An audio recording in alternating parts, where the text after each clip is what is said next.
Good morning, welcome to this week's pet pairing. I'm essentially going to be redoing a look that I did last week. It is a very simple look, but I thought it looked really effective, especially together with the lipstick. And I also figured I haven't really shown you that lipstick on camera yet. I've shown it on Instagram quite a few times, but not really on camera yet. I'm going to start applying my makeup. I'm, as usual, going to take my eyeshadow base first. This is my decanted inward eyeshadow primer. As you can see, even after you decant it, you can still get quite a good amount of use from it. For foundation, I think I'm going to take my Prada foundation again. This is in the shade LN5. So as you can see, I'm also wearing my new yellow blazer. I was initially going to basically save this a bit more for like the spring and summertime, or maybe not really necessarily spring and summertime, but you know, a bit sunnier weather outside. However, if I'm waiting for sunny weather to wear it, I might like wear it twice a year. So I decided that I'm just going to wear it and hopefully conjure the spring in the process, because we've been impatiently waiting for a little bit more sun here. Every now and then the sun appears for like a few hours or a day, and then we get all hopeful, and then all of our hopes and dreams are crushed when the next few days happen to be what they are today, which is gray, rainy, and like really unpleasant. So I am conjuring the spring with my attire today. The only thing I would really like to have for this blazer is a matching pair of Alice's Clay Design earrings. She posted a few weeks ago pictures of some earrings, like a very nice like new design of earrings, like again the dangly ones, and they came in these beautiful colors, one of them being this gorgeous pastel yellow. And I really had my eye on them, but as it turns out, she hasn't really posted them on the website yet. I don't know if she's going to do that eventually, but I might wait around for that. And I've also had my eyes on her beautiful like rainbow type designs, like the pastel rainbow type designs. They're so pretty. I really want those as well. I'm having a little bit of dryness here on this cheek, and I can see that the foundation is unfortunately clinging a little bit to those peely pieces, but to be fair, I think probably most foundations would, but I'm just noticing that now. Like this cheek, for example, is perfectly fine, but on this side I have a little bit of like dryness or something, and the foundation is clinging onto that. That means I need to probably adjust my skincare routine a little bit. As usual, taking the Dior Skin Correct concealer in the shade 1N.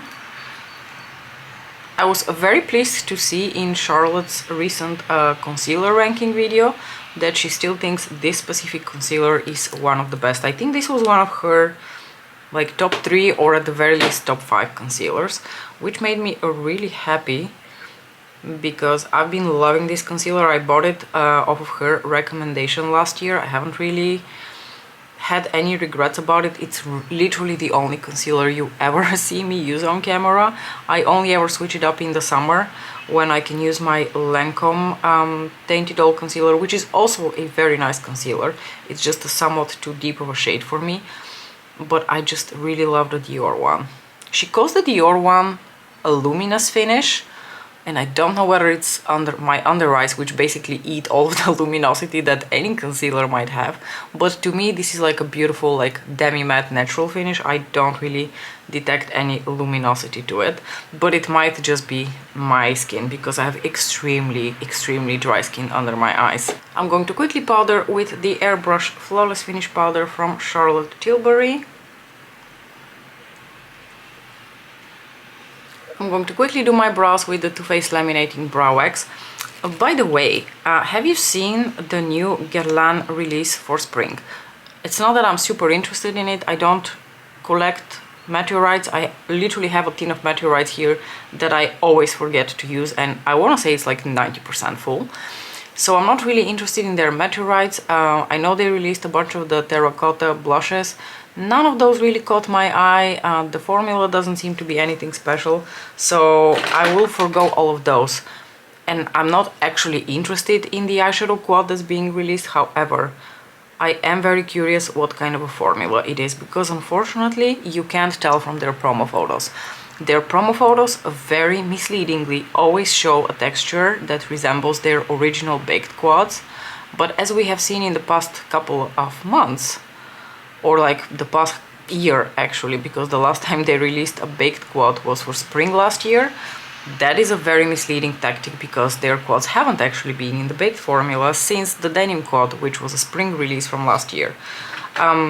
I know that some of these products get released a bit earlier in some Asian countries, and sometimes people are able to find images of those online, and I was very curious if any of you have already seen images of this quad. I'm going to take the Nirvana In Bloom trio from Pat McGrath Labs. So my biggest question is, have any of you already seen this quad? And does it look like it is actually in the baked formula, or it is once again in their boring as normal formula, meaning that they have also abolished the baked formula? I'm just really curious to see in which direction they are going. So if anyone has any information about that, I would very much appreciate it. I'm not actually interested in the color story, just FYI, because the color story does not seem very exciting. However, I am very interested in the textures that are present in this quad. Next, I'm going to basically dip between the blush and the highlighter shade in this trio and mix them as my blush. I did pick up quite a bit of product though, so I'm going to wipe a bit of that away here on my microfiber cloth. And I think maybe I wiped too much of it away. Okay, I'm going to do this once again and hopefully not look like a bozo after I'm done. No, this is fine, this is fine. So I mixed the highlighter shade and the blush shade in this trio because unfortunately the highlighter shade is just way too deep for me, which is not the fault of the trio, by the way. It was totally a conscious choice on my side. The lighter trio in this release had a bronzer that I already own, so I wanted to buy something that I don't have. Fully aware of the fact that the highlighter is probably going to be too dark for me, because it's not really meant for my skin tone. But I do really love the undertones of this trio, and I think it always just flatters my skin so much when I put this blush on. By mixing the two shades, I actually create like a very luminous kind of blush, because the highlighter of course has a little bit of luminosity, well, quite a bit of luminosity to it, and the formula of the actual blush here, I want to say, is also in her more luminous finish. It's not the demi matte formula, so it does create like a very luminous cheek, which I really enjoy. Perfect match for this trio is going to be the Divine Rose highlighter, and I think also for the look, because the look is going to have very similar tones to the cheeks. I'm going to set all the powders with Fix Plus by MAC, which I'm just going to spritz here on my sponge. Okay, getting into the eye look, the first palette I'm going to take is the Fleur Fantasia Quad, a real unsung hero in my opinion in Pat's collection. I feel like this is such an underdog in Pat's collection. I am going to take the Peach matte shade and I'm going to apply that basically all over my lid as a little bit of a base. This is a beautiful shade. Out of all the peachy mattes that Pat has ever released, this one is my favorite because of the lighter tones and the like slight pastel vibe that this eyeshadow has. It is just so beautiful and so ethereal, and it makes for an absolutely grand like blush, but also just like a one and done moment. Look how beautiful that is, and it just looks so soft and flattering on the lid in terms of the texture. This quad basically screams spring to me. She's been bringing back a lot of her like older releases in the vault recently. However, it is very difficult to catch those. You have to be on the website basically every day to check what exactly she has re-released, and you have to be quick because they sell out really fast. But I know she's been bringing some of these back, so possibly Fleur Fantasia has been back in stock as well. And if it is, I honestly highly recommend it. It is such a beautiful palette. Next, I'm going to go into the Subversive palette, and I'm going to take a little bit of VR Pink over here to apply all over the lid, over the peachy shade. Like I said, the look is going to be extremely simple. I just want to add that beautiful pink sheen to my lids over the peachy base. Like I said, I wore this look already last week, and the reason I'm recreating it is because I just enjoyed it so much that I wanted to share it with you and also get the chance to wear it again. Also with the exact same outfit, by the way. I think these tones fit so nicely together with the yellow blazer that I have on. I am going to take the tiniest bit of glitter glue now to apply on my inner corners, because I like my inner corners, especially on one eye, tend to tear a lot, so I prefer to have a bit of glitter glue as like an extra base. And then whatever is left on my finger, I'm going to dab here right in the center of the lid And I'm going to reapply VR Pink just there over that base so that I create a little bit more of that beautiful shine right in the center of the lid. Then I'm going to go back into Fleur Fantasia and apply the highlight shade here in my inner corners. If you really want it to be very efficient, in fact, you could apply the lid shade as a blush and this shade as your face highlighter, so you wouldn't even have to necessarily even open too many other palettes.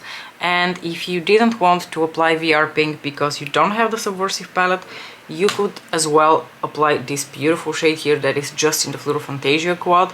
It has a very similar tone to it, but it is a little bit more purple, whereas VR Pink is obviously just a little bit more pink. So if you're going for something a bit more feminine, you can do VR Pink.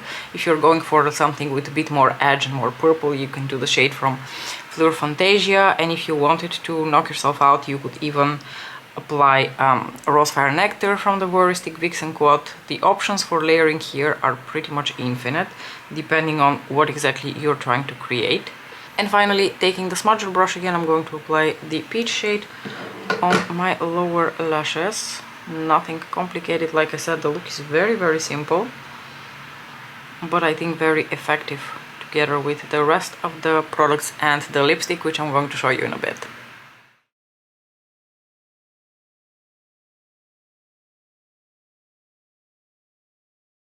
I feel like I've been slacking on Sparkle Moment as of late, so here is a little shiny moment from VR Pink here. And to me, one of the biggest highlights of this look has to be the lipstick. I think I've shown this lipstick on Instagram, but I don't think I've talked about it on my channel yet. And I don't know why, because I've had a love affair with this lipstick ever since it came in. So this is the shade Rouge Vigne. It is one of these satin lipsticks from Hermes. And if you recall, I showed this packaging before, because in fact, Hermes lipsticks are refillable, so you can swap around your refills. And the lipstick that was housed in this packaging is this shade here. This is the shade Beige Croisette, a beautiful shade in their shiny formula. But I really wanted to have a red lipstick with this specific packaging. So I've placed another order and I purchased one of their permanent line lipsticks. So Rouge Vigne came in their permanent line lipstick packaging, but actually I have to say the permanent line packaging lipstick is also absolutely glorious. But I just thought a red lipstick belongs in this little case. So I purchased the shade Rouge Vigne. I sort of purchased this lipstick as a substitute slash dupe slash replacement for my Wonderland lipstick from Urban Decay. Now unfortunately this shade is not a dupe for Urban Decay because it is slightly too deep of a red. There's a little bit more red than there is in the Urban Decay Wonderland shade. Wonderland is quite much more pink. I think on the lips you can clearly detect that Rouge Vigne also has this beautiful strong pink tone to it, and it looks super flattering on me. I really love this shade. I love the formula. It is a satin, it is a very comfortable satin lipstick formula that sort of dries down to a natural demi-matte finish. It wears really well throughout the day. Honestly, I am extremely tempted to continue purchasing satin lipsticks from Hermes, especially if they come in these beautiful nuanced undertones. Anywho, let me know what you thought about this look. I hope you enjoyed it, even though it was quite on the simple side as usual. Thank you so much for watching, and I'll see you in my next video. Bye!